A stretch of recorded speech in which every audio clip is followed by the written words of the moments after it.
जारी कर दिया गया है। देवभूमि में बारिश से मुश्किलें बढ़ गई हैं। चंपावत में बारिश से तापमान में गिरावट दर्ज की गई है। भारी बारिश से ड्रेनेज सिस्टम ध्वस्त, पर्वतीय और मैदानी इलाकों में बारिश के आसार। देहरादून, चंपावत, नैनीताल में रेड अलर्ट और कई जिलों के लिए ऑरेंज अलर्ट भी जारी किया गया है। संवेदनशील इलाकों में भूस्खलन के आसार भी देखे जा रहे हैं। मौसम विभाग ने सतर्क रहने की अपील की है। बारिश के दौरान नदी नालों से दूर रहे, मौसम विभाग की तरफ से लोगों से ही अपील है। तो बता दें कि अनावश्यक रूप से यात्रा करने से बचे, संवेदनशील इलाकों में सतर्क रहने की अपील की गई है। तो बता दें आपको, उत्तराखंड में मूसलाधार बारिश का अलर्ट है। देवभूमि में बारिश से मुश्किलें बढ़ गई हैं। चंपावत में बारिश की वजह से तापमान में गिरावट, भारी बारिश से ड्रेनेज सिस्टम भी ध्वस्त हो गया है। पर्वतीय और मैदानी इलाकों में बारिश के आसार हैं। देहरादून, चंपावत, नैनीताल में रेड अलर्ट है। कई जिलों के लिए ऑरेंज अलर्ट भी जारी किया गया है। यहां तक कि संवेदनशील इलाकों में भूस्खलन के आसार हैं, जिसको देखते हुए लोगों से अपील की जा रही है कि बहुत ज्यादा जरूरी हो तभी यात्रा करें, अनावश्यक तौर पर यात्रा ना करें। उत्तराखंड में भारी बारिश ने मुश्किलें बढ़ा दी हैं। उत्तरकाशी गंगोत्री राष्ट्रीय राजमार्ग बंद हो गया है। नेताला के पास पत्थर गिरने से रास्ता बंद, सड़क के दोनों तरफ फंसे कई वाहन। कांवड़ यात्रियों को भी परेशानी हो रही है। बीआरओ की टीम जेसीबी मशीन से रास्ता खोलने में जुटी हुई है। तो उत्तराखंड में भारी बारिश ने लोगों की मुश्किलें बढ़ा दी हैं। बता दें कि गंगोत्री राष्ट्रीय राजमार्ग बंद हो गया है। नेताला के पास पत्थर गिरने से रास्ता बंद हुआ, सड़क के दोनों तरफ कई वाहन फंसे हुए हैं।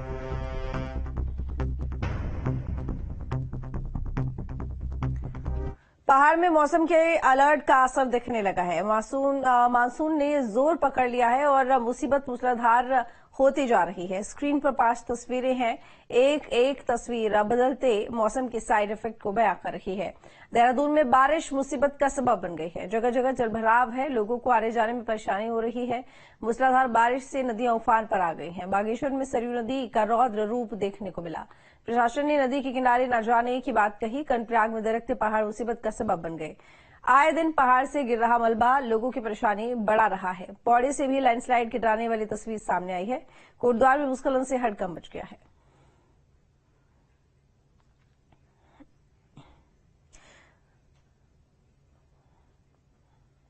तो धनराज गर्ग हमारे साथ जुड़े हुए, ज्यादा जानकारी के साथ में। धनराज, पूरे उत्तराखंड में हर तरफ एक ही नजारा देखने को मिल रहा है। भारी बारिश के आसार है, कहीं कहीं मूसलाधार बारिश हो भी रही है, साथ ही भूस्खलन की स्थिति भी बनी हुई है। सबसे पहले तो कहां कहां ज्यादा बारिश, और दूसरी बात यह कि प्रशासन की तरफ से क्या इंतजाम? जी बिल्कुल, देखिए जिस तरीके से उत्तराखंड के अंदर लगातार मानसून बरस रहे हैं, उससे कहीं ना कहीं लोगों का जो जनजीवन है वो अस्त व्यस्त होता हुआ नजर आ रहा है और आने जाने में काफी दिक्कतें लोगों को उठानी पड़ रही हैं। और यदि मैं बात करूं आज के अलर्ट की, तो जो मौसम विभाग की तरफ से अलर्ट किया गया है, साफ तौर पर कहा गया है कि जो पहाड़ी क्षेत्र है भारी से भारी बारिश देखने को मिलेगी और जो मैदानी क्षेत्र है उनमें भी कहीं ना कहीं मध्यम से हल्की बारिश लगातार जो मौसम विभाग की तरफ से अभी भी जो 3 घंटे का हाई अलर्ट जारी किया गया है, उसमें साफ तौर पर कहा गया है कि देहरादून, पिथौरागढ़, चंपावत, ये 3 जिले ऐसे हैं कि इनमें 3 घंटे के अंदर तेज बारिश हो सकती है। और इसको देखते हुए कहीं न कहीं सभी प्रशासन को भी अलर्ट मोड पर रहने के निर्देश दिए गए हैं।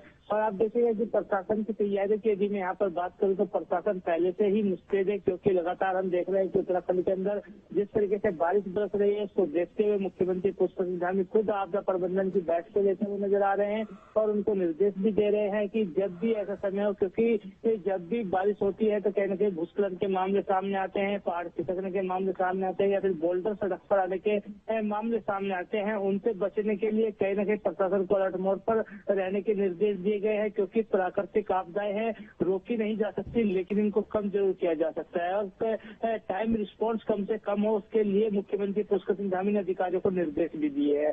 और अभी भी देखिएगा कि मौसम विभाग की तरफ से जो अलर्ट जारी किया गया है, उसके साफ तौर पर कहा गया है कि आने वाले 24 घंटे कहीं न कहीं भारी गुजर सकते हैं। और खासकर उन लोगों से अपील की गई है जो नदी किनारे रहते हैं या फिर नदियों में नहाने के लिए जाते हैं, उनसे अपील की गई है कि ऐसे मौसम में जब बारिश होती है तो कहीं न कहीं नदी नाले भी उफान पर आ जाते हैं और उनसे इसमें कोई हादसा न हो, उससे बचने के लिए नदी नालों के पास न जाए। और इसके साथ ही जो नदी नाले के पास बचे हुए लोग हैं, उनसे भी अपील की जा रही है कि वो समय रहते सुरक्षित स्थानों पर पहुंच जाए। बिल्कुल धनराज, लेकिन कितने दिन और इसी तरह के मौसम रहने के आसार हैं, इसको लेकर कोई जानकारी?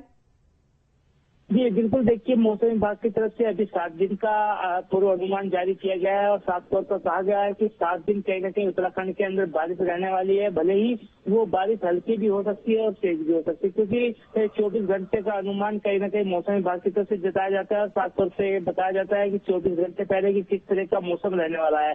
और आप देखेंगे कि अभी भी जिस तरीके से 24 घंटे का अल्टीमेटम मौसम विभाग की तरफ से दिया गया है और साफ तौर पर कहा गया है कि 24 घंटों के अंदर कहीं न कहीं भारी से भारी बारिश देखने को मिल सकती है। चलिए ठीक है धनराज, बहुत शुक्रिया आपका तमाम जानकारी के लिए।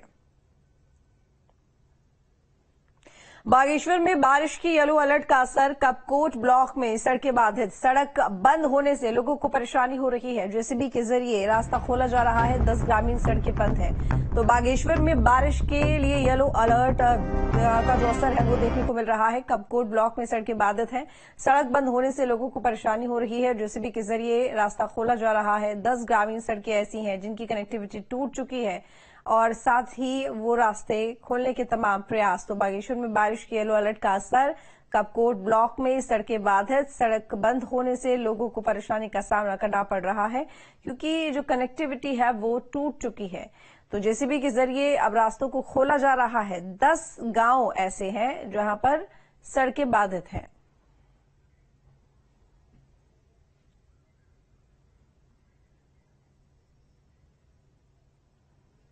तो जेसीबी की मदद से रास्ते खोलने के तमाम प्रयास जारी हैं।